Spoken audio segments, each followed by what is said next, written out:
हदीस पाक का मफ़हूम है जो मेरे ऊपर दुरूशी पढ़ना भूल जाता है वो जन्नत का रास्ता भूल जाता है। और आप सल्लल्लाहु अलैहि वसल्लम के हमारे ऊपर इतने एहसानात हैं जिसके बारे में आप सल्लल्लाहु अलैहि वसल्लम फरमाया कि मेरे रब ने मेरे ऊपर पेश किया कि पहाड़ों को सोने का कर दिया जाए या आपकी उम्मत के ऊपर तौबा का दरवाज़ा खोल दिया जाए।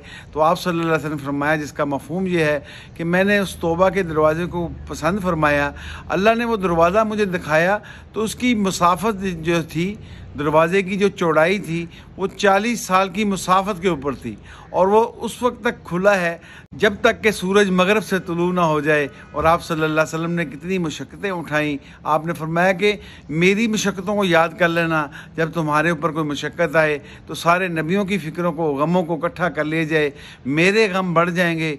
आप सल्लल्लाहु अलैहि वसल्लम को जिनके लिए कायनात को बनाया गया और आप सल्लल्लाहु अलैहि वसल्लम के हमारे लिए एहसानात, इतने एहसानात, सारी सारी रात उठ कर आप सल्लल्लाहु अलैहि वसल्लम मेहनत करते रहे, कोशिश करते रहे, दुआएं मांगते रहे, अल्लाह से रो रो के दुआएं मांगते रहे और आखिरी वक़्त तक आप सल्लल्लाहु अलैहि वसल्लम फरिश्ता जब लेने के लिए आप सल्लल्लाहु अलैहि वसल्लम की रूह को लेने के लिए आया तो उसने भी पूछ रहे कि पहले अल्लाह से पूछ कर आएँ मेरी उम्मत का क्या बनेगा। तो ये थी आप सल्लल्लाहु अलैहि वसल्लम की फ़िक्र कि मेरा एक भी उम्मती जहन्नम में ना चला जाए। और एक कलमा पढ़वाने के लिए एक एक के पास जा रहे। और ये कितना बड़ा एहसान है कि हुज़ूर सल्लल्लाहु अलैहि वसल्लम की उम्मत में हमें पैदा कर दिया, बग़ैर मेहनत के माँ के पेट से कलमे वाला बनाकर अल्लाह ने पैदा कर दिया। ये बहुत बड़ा एहसान है। ये हुज़ूर अक़दस सल्लल्लाहु अलैहि वसल्लम की दुआओं का नतीजा है। अब इस नतीजे में हम आप सल्लल्लाहु अलैहि वसल्लम के ऊपर दुरूद पाक भेजें। आप सल्लल्लाहु अलैहि वसल्लम का फ़िक्र और गम ये था कि मेरा एक भी उम्मती जहन्नम में ना चला जाए। इस फ़िक्र ने आप सल्लल्लाहु अलैहि वसल्लम को बूढ़ा कर दिया। और आपने फरमाया कि सूरह हूद की आयतों ने मुझे बूढ़ा कर दिया, सूरह वाक़िया की आयतों ने मुझे बूढ़ा कर दिया, सूरह निबा की आयतों ने मुझे बूढ़ा कर दिया। ये थी वो बातें, ये थी वो काम जो हमारे करने के काम थे, जिसको आज हम भूल चुके, जिसके लिए हमारे पास टाइम नहीं।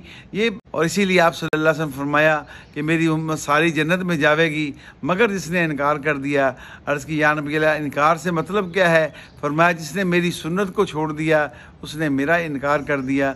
तो कोशिश करें हम हुज़ूर अक़दस सल्लल्लाहु अलैहि वसल्लम पर दुरूद भेजें और ऐसे भेजें जैसे अल्लाह भेजता है। अल्लाह से दरख्वास्त करें या अल्लाह हम अपने नबी पर दुरूद भेजते हैं और अल्लाह से हमने अर्ज़ करना है कि अल्लाह मेरे नबी पर दुरूद भेज दे, सलामती भेज दे, उनकी आल औलाद पर सलामती भेज दे।